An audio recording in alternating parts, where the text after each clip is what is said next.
नमस्कार दोस्तों, मैं हूं धर्मवीर तीजा। मेरी खेती सच्ची खेती में आपका स्वागत है।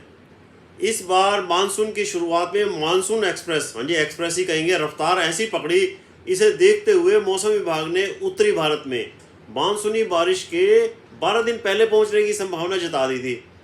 लेकिन अब सिचुएशन ये है कि इस समय इसके समय पर आने की संभावनाएं भी खत्म हो चुकी हैं। इसके उत्तरी भारत में दस्तक देने के बारे में वैज्ञानिक अभी तक स्पष्ट तौर पर कुछ नहीं कह पा रहे हैं। मौसम विभाग के राष्ट्रीय पूर्वानुमान केंद्र के महानिदेशक ने आज तक जो टीवी चैनल है उनके खास बातचीत में बताया, ये मैं न्यूज़ आपके साथ शेयर कर रहा हूँ क्योंकि ये बहुत इंपॉर्टेंट लगी मेरे को। उन्होंने ये बताया कि 2015 तक 60% तक हम कामयाब होते थे। अब हमारे एक्यूरेट जो होते हैं ना, सटीक होने की संभावना 80% हो गई है। पहले हम 2-3 दिन के मौसम के बदलाव की भविष्यवाणी करते थे, लेकिन अब हम 2 घंटों की भविष्यवाणी काफ़ी आसानी से कर लेते हैं। इम्प्रूवमेंट हो रही है। मौसम विभाग की भविष्यवाणी फुस होने पर जब उनसे पूछा गया भाई अब ये जो मानसूनी लेट हो गया उत्तर भारत में, वो कहते हैं कि 2015 तक हमारे देश में ऑब्जर्वेशन सेंटर्स की तादाद थी ना, 200 से बढ़कर 500 हो गई थी, उससे भी ज़्यादा हो गई थी।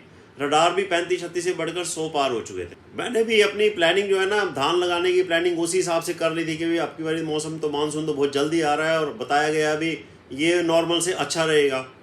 तो मौसम विभाग की भविष्यवाणी का दायरा जो है ना, वो ये बता रहे थे कि सिर्फ बारिश, आंधी तूफान और चक्रवात की जानकारी देने तक सीमित नहीं रहा है, बल्कि बिजली घरों को बिजली मांग या कम ज़्यादा होने के बारे में, फसल की कटाई बुआई के समय मौसम के पूर्व अनुमान में बताकर हम खेतों के फ़ायदे बारे में, जिम्मेदारों के, फार्मर्स के फ़ायदे बढ़ाकर या नुकसान को कम किया जा सकता है।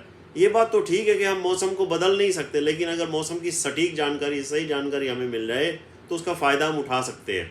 कई बार नुकसान भी हो जाता है, लेकिन वो बहुत कम होता है।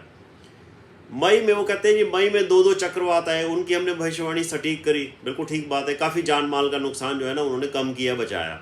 लेकिन मानसून में प्रकृति भी चकमा दे जाती है।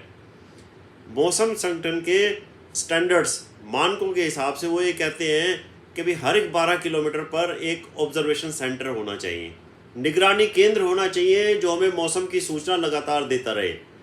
अगर हमारे देश में कम से कम एक ज़िले में एक निगरानी केंद्र भी स्थापित हो जाए ना, तो हम अन्य संसाधनों से काफ़ी सटीक जानकारी, भविष्यवाणी जनता को दे पाएंगे।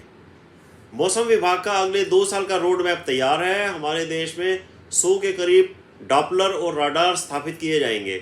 पूर्वी और पश्चिमी हिमालयी क्षेत्र की ऊंची पर्वतमालाओं पर शक्तिशाली राडार लगाए गए हैं। अगले 2 सालों में उनकी संख्या और बढ़ाई जाएगी। पहाड़ों पर बर्फबारी, बादल फटने की भविष्यवाणी जल्दी और सटीक होगी। अच्छी बात है। अगले 5 सालों में मौसम विभाग हमें 90% के करीब सटीक मौसम की भविष्यवाणी दे पाएगा। मैं उम्मीद करता हूँ कि ये बात सही साबित होगी और इम्प्रूवमेंट चलती रहेगी। लेकिन फ़िलहाल उत्तर भारत के धान लगाने वाले किसानों के लिए ये समय बहुत क्रूशियल है।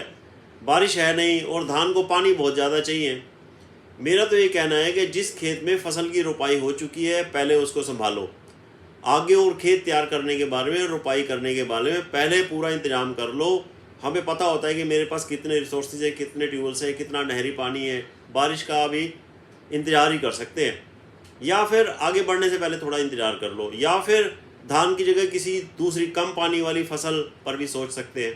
खैर, एनी हाउ, आपकी अच्छी फसल की कामना करते हुए इस वीडियो को मैं यहीं समाप्त करता हूँ। मैंने सिर्फ एक इन्फॉर्मेशन देनी थी कि अभी मानसून जो है ना, वो थोड़ा सा डिले हो रहा है। उम्मीद कर रहे हैं अभी जुलाई में ही आएगा।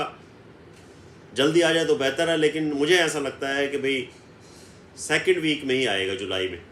वीडियो को अंत तक देखने के लिए धन्यवाद। मेरी इस वीडियो को लाइक करो, शेयर करो, सब्सक्राइब करो। Thank you ji.